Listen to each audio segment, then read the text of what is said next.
今年8月到12月，乌豆会大出，不过今年天气歹到雨水，新竹的竹北乌豆的产量就大减，甲去年比起来是减甲剩2成。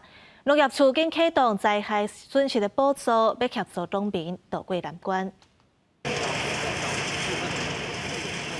大型机具当咧赶工采收乌豆，不过今年受到天气影响，雨水上高，产量甲去年比大减8成。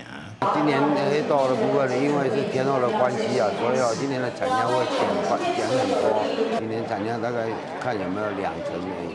新竹县农业处目前已经启动灾害通报，也已经完成乡镇公所农损调查。依照规定，1公顷的损失，政府会提供28000块的补助，来协助农民降低损失。目前各公所都已经完成灾损的勘定。目前这个竹北跟峨眉总计的受灾面积大概是22.7公顷左右。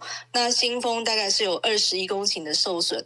那目前已经向农粮署争取相关的灾害救助。目前每公顷救助金额是28000元。农会指出，过去当地农民是以种稻仔为主，后来改换种乌豆以后，若省1半以上的用水量。人工以及肥料成本也比种稻仔省真济。种植黑豆是一个非常棒的一个节省水源的方式啦。那它比稻作需要的水分少了非常的多，灌溉用水，营养价值是这么的好，这么的棒。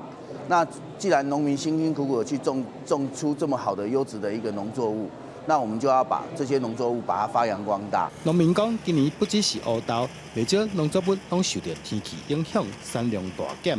对看天吃饭的农民来讲，实在是真无奈甲辛苦。记者刘君豪，新竹报道。